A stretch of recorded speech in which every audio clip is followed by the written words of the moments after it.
Hello, I am Shola Abayomi, and I welcome you to my YouTube channel, Relationship Talk with Shola Abayomi Obudemo. All right, so once again, we're going to be doing something very quick today, and we're talking about certain factors to put in place when it comes to initiating a relationship. So when should you start a relationship, and what are the factors you should put in place? What are the things you should consider when it comes to having a relationship? All right, so the first on the list is know how God speaks to you. Yes, knowing how God speaks to you is a very important factor that you must not lay aside when it comes to choosing a relationship partner. You should know. There are some people they may never hear, but it's like, oh, my daughter, my son, go and do this. Of course, some some people may have access to such. Some people may have access to revelation. Some people may have access to dreams. Why some are not even conversant with such spectacular way of speaking or hearing from God? They have their conscience, they have their feeling, they have their emotion, they have something telling them, no, don't do this, do that, right there at the back of their heart. So you must be sensitive and know how God speaks to you. Know how God speaks to you, definitely. Now, one of the factors you should consider, or why you think it is important for you to choose or to know how God speaks to you, is the fact that it is not just about when you want to get married alone. There are other things. It guides your life. It saves you from unnecessary evil. It saves you from stress. It saves you from unnecessary heartbreak. It saves you from unnecessary breakfast. It guides you. It helps you to live a productive life. It helps you to live a life that is guided, that is intended towards achievement and fulfillment. And it makes you wiser. It helps you to make wise decisions. When you know what God is saying about you, when you know what God is saying, how God speaks to you, you'll be able to channel your life in the right way and in the right platform and in the right direction so that you can get to the right destination. So don't take hearing God for granted. Like, I don't need to hear God. Let me just love the person. Let the person just love me. No, no, no, no, no. You're not going to be going out there to do that. You are definitely not going to go out there and just fall in love. No, be intentional about every decision you're making when it comes to your relationship life and every aspect of your life as well. As you know that relationship can either make you or mar you. So you need to be intentional about the decision you're making when it comes to your relationship life. All right, so the next on the list is readiness. Are you ready? When it comes to ready, it's not like, oh, I have feelings for this person, so it's time for me to go into a relationship with this person. No. Are you ready? Are you in tune? So, are you ready? Readiness is another factor you should consider when it comes to choosing a relationship. Are you ready? So, ready is not like, oh, I have feelings for this guy, I have feelings for this lady, I want to let's start something up. No, it's not that kind of readiness. Readiness in terms of maturity. Are you really responsible? Are you really ready to respond to the activities of this relationship? Are you really ready in the sense that are you capable? Are you able to bear some consequences? Are you able to man up and do certain things? Are you able to put up some mature character and control some things? So the readiness in this time is not just about, oh, I'm ready. I think I'm ready to get married. I'm ready to go into a relationship. No, it's about your capacity. It's about capacity building. Now, are you ready? Are you sure you have come to the stage where you are matured enough about what you do? These days people just fall in love, do things do all sort of things, all in the name of relationship, and at the end of the day they come back heartbroken. I mean, life shattered, emotionally shattered, dreams shattered, destiny shattered, and you just wonder, but I thought I was in the right relationship. I thought we had something. Of course you might have something, but does that something really worth what you should go for? So how ready are you for this relationship? That is one thing to also consider. So ready in the aspect of financial aspect and the maturity aspect, the mental aspect. Yes, in the mental aspect, there's this post going around on social media now about checking if your life, the person you want to spend the rest of your life with, is mentally okay. Yes, it's actually a very important factor to look into. Very important factor to look into. Yes, so the next on the list is compatibility. Now, when we talk about compatibility, most people be like, we are compatible, we talk easily, we do. It's not physical compatibility. We're talking about emotional compatibility, spiritual compatibility, moral compatibility.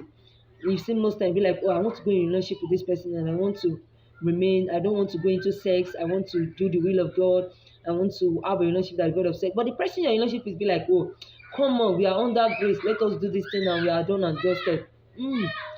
Are you morally compatible? Is your level of moral life, is it now? It's not about being the same, but it's about at least having a common ground in your perspective that really worth standing with. Yes, it's about doing different things, but are actually arriving at the same destination. So it may not be like looking for someone that's doing the same way you are doing things. No, it's actually about moving out or being in a relationship with someone that hold values, that hold certain values to moral life, to life, and then you guys are on the same page. So another thing to consider again when it comes to choosing your life partner, what you should consider again in the aspect of that compatibility, let's look at medical compatibility. Are you medically compatible? Before you even start getting serious in that relationship, you should go for that medical checkup. Even you as a person, you should know your blood group, your genotype, your rhesus factor. These are things we should consider before going into a relationship, before saying yes, before you start proposing to a lady out there.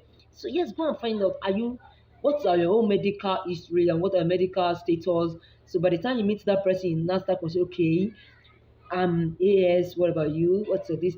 Before it start getting deep, don't go out there and start looking for medical checkup when you've already developed strong feelings for that person and be very hard for you to come out. No, you can come out of that. The best way to do that is know your own resource factor, know your medical status, know what you can take. Because as you know, AS shouldn't marry AS shouldn't marry AC shouldn't marry SS shouldn't. So go out there and don't try to do something like I believe in faith. Hold that faith. Don't go out there and say I believe in faith. Go and do those medical checkup and be sure you're on the positive ground with that person. Also on the list, we have another thing that you should also consider when it comes to initiating a relationship. Consider the commitment aspect. Are you ready to be committed to that person? Are you ready? Now, it's not just commitment like I want to love you. It's a commitment like, oh, I am ready to stand by you. I'm ready to be committed to you becoming the best version of yourself. Yes, about you becoming the best version of yourself, and I'm committed to building you. I'm committed to building myself in this relationship.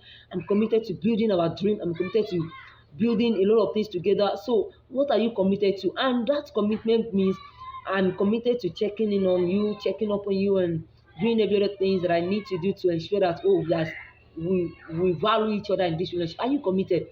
It's not just about feeling, just about I love this person. No, you must be committed.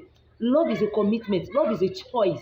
So you need to be committed. You need to show your commitment in the things you do together, in building up each other, in building up certain things, in finding some right connections together, in workspace, in career, in ministry, in spirituality, in finance, in investment, in a lot of things. So you must ensure that you're really out there to be committed to each other's growth, each other's success, each other's development, each other's mental wellness, each other's emotional wellness. So you're not just going out there to do things anyhow. You are intentional about what you do. And at the same time, you must be matured. I think this is a point that I must not let go. That's the last point on the list. You must really be matured. You must be mature. It's not for babies. It's not something you just go into a relationship and be like, oh, I I don't like. You must be matured about it, because in relationship, reality setting, most especially in marriage, reality setting. So you must be mature. If you're going into courtship with that person, be mature, be ready to learn, be ready to grow, be teachable. Don't be rigid. Don't say no. That is how they do it in my father's house, and so I'm not going to take any shit from anybody. I'm not going to take any nonsense from anybody. Sure. Nobody's telling you to go out there and take shit or rub it on your face. No. But someone is right here telling you to be tolerant, to be able to develop capacity for maturity, because there are certain things that doesn't really worth the whole stress. There are certain things you need to talk about, you need to communicate about. So this and lot more are things you should consider before going into a relationship. You must be intentional about your decision. You must know how God speaks to you. You must be ready, as in really ready in your character, in the way you do your things, and you must be committed. And at the same time, you must be compatible. Compatibility does not mean there is no difference. There are differences because, of course, you're brought up in different background. The person you're going into relationship is from another background entirely, different education system, different family system, different upbringing. So there cannot be all similarities. It doesn't mean so. Compatibility doesn't mean that there are no differences. There are differences, but nonetheless, even amidst our differences, we have a common ground that we can work together with. So I hope today you've been able to learn one or two things, and feel free to feel free to subscribe, Feel free to like the comment. Feel free to make some comment at the same time, and feel free to tick and click on the notification bell so that whenever I upload videos of relationship, I'm sure you don't want to miss out. We are still coming up in a bigger way. Thank you and do have a wonderful time. See you next time.